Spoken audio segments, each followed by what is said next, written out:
Imagine this. You walk into a room filled with ambition. Some people are quietly grinding, playing fair, staying true to their values. Others, they're loud, cunning, unapologetic, climbing the ladder no matter who gets crushed beneath their boots.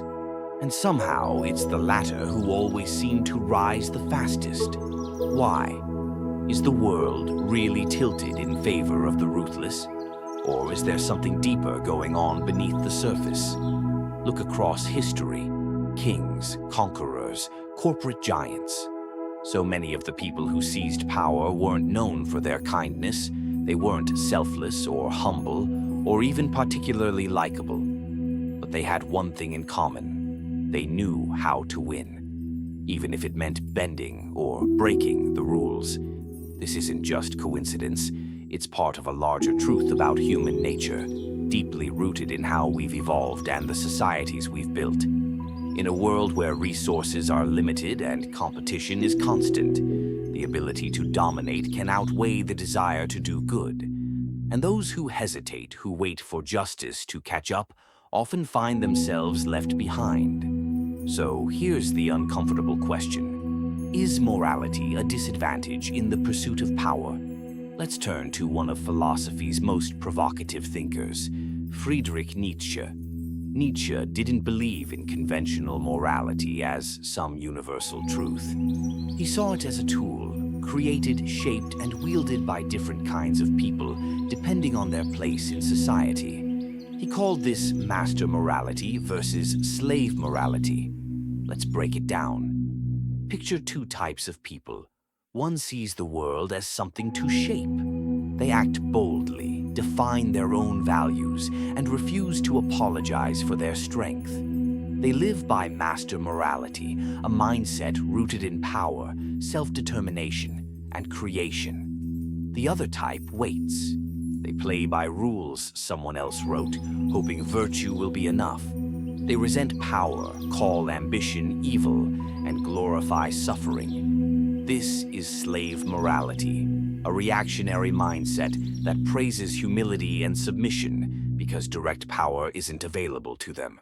Nietzsche didn't necessarily praise one and condemn the other. He simply observed that these two worldviews arise from different realities. The strong create values. The weak adopt values that justify their position. But here's the kicker. By condemning ambition and shaming strength, slave morality doesn't destroy ruthlessness. It clears the path for it. It demonizes power, but does nothing to stop those who are willing to take it. So where does that leave us? Do we abandon morality and embrace cold, calculated power? Not exactly, because while the ruthless may rise quickly, they often fall just as hard. History is full of powerful people who thought they were untouchable until they weren't. Empires collapse, dictators are overthrown, titans of industry implode. The same traits that drive success, relentlessness, detachment, risk-taking, can also lead to self-destruction. So maybe the question isn't just why the worst people succeed, but how long they can stay on top, and whether there's a better path, one that fuses strength with integrity.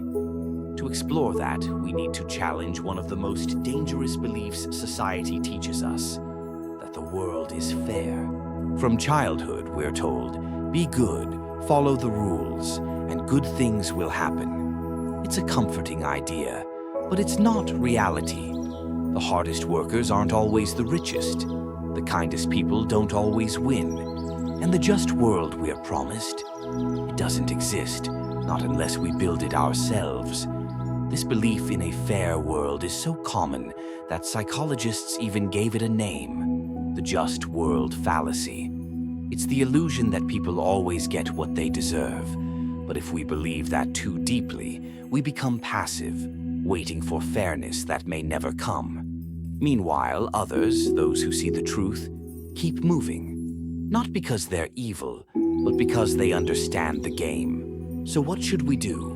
Abandon our principles? Number. But we must stop being naive. Success doesn't just go to the nicest people. It goes to those who are strategic, those who know when to be kind but also when to be bold, who can act decisively without being consumed by guilt, who learn how the system works and then choose how to play it. Nietzsche didn't want us to surrender to ruthlessness, nor did he believe in blind obedience to moral ideals. He wanted us to rise above both. That's where the Übermensch comes in, the overman. Nietzsche's vision of the individual who transcends herd thinking, who creates their own values, and who lives with purpose beyond conventional good and evil. This isn't about domination or cruelty. It's about elevation, a mindset that fuses power with vision, ambition with authenticity, strength with depth. So, why do the worst people succeed? Because they understand the rules most people are too afraid to question. But real greatness, lasting, meaningful greatness, doesn't come from abandoning morality. It comes from rising above it, redefining it, and daring to walk the path that most people are too afraid to even see.